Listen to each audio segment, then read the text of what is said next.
сіздер, бүгін біз пицца дайындаймыз. Тура пиццериядағыдай болады. Ол үшін бізге 350 грамм ұн керек, 1 қасық қант, 1 қасық дрожжи, 1 чайная ложки соли и 25 мг сұйық май.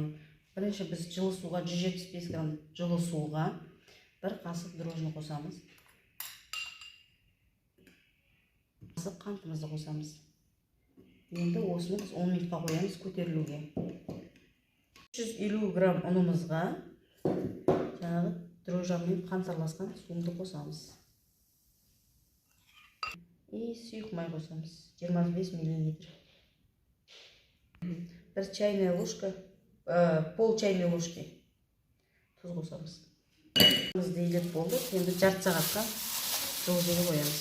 Жаңағы пиццамыздың подливына 2 зубчик осылай через терку өткізіп қоямыз, және мелкий қылып кесесіздер. Енді помидорды осылай бөлеміз де ыстық суға қабығын аламыз қазір.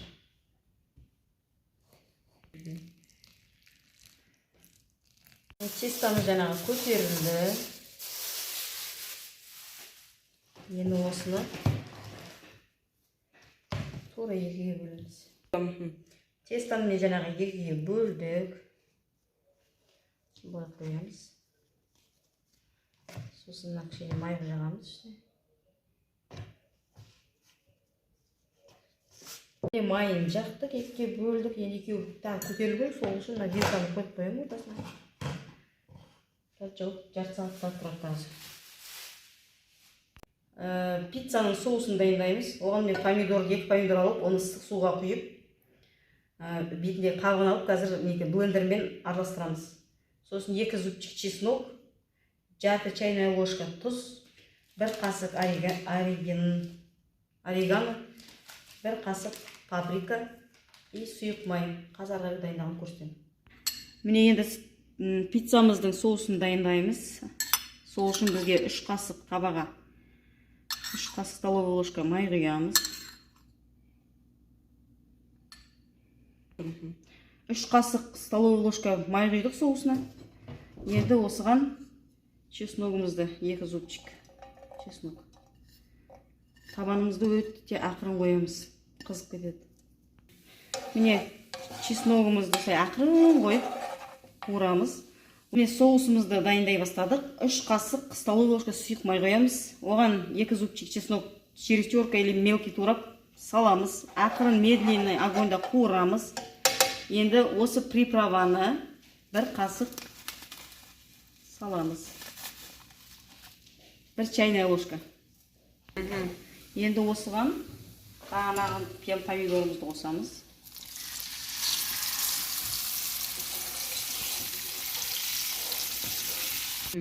Жарты чайная ложка тұз қосамыз. Міне соусты дайындаймыз. Помидордың суы тартылғанша табада осылай қайнатамыз. Тестамыз, бағанағы тестадан біздегі 2 пиццаға теста шықты. Көтерілді уже. 2 пиццаға бізге 300-400 грамм дейді сыр, осынша колбаса. И міне вот приправамыз дайын. Соусымыз дайын. Енді пиццамыз дайын. Листымызға майымызды жағып қойдық. Енді пиццамызды бастаймыз. Тестамыздың міне жұқалығы осындай болады. Тестамыз осыны салдық. Енді жан-жағын еріп қыламыз. Тестамызды осылай әдемілеп аламыз. Осылай жан-жағын еректеп. Төп-төмен-ақ болды біздің тестамыз. Енді осыған бағанағы дайындаған соусымызды жағамыз. Осы пиццаны істеп жатқан кезде духовкаларыңыз қызып тұру керек. Әркімнің духовкасы әртүрлі. Қатты қызып тұру керек. 7-5 минутта уже пиццамыз дайын болады. Одан артық ұстасаңыздар, тестасы қаттып кетеді. Міне приправам соусымызды жақтық. Енді сырымызды саламыз.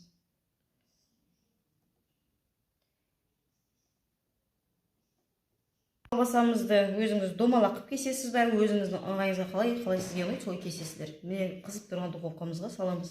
5-7 минут қана пісіресіздер. Пиццамыз дайын. Астарыңыз дәмді болсын. Лайк басып, подписка жасаңыздар. Міне жаңағы піскен пиццамыз өте жұмсақ, тура пиццерияда ұқсайды. Міне қараңыздар. Жұмсақ. Астарыңыз дәмді болсын.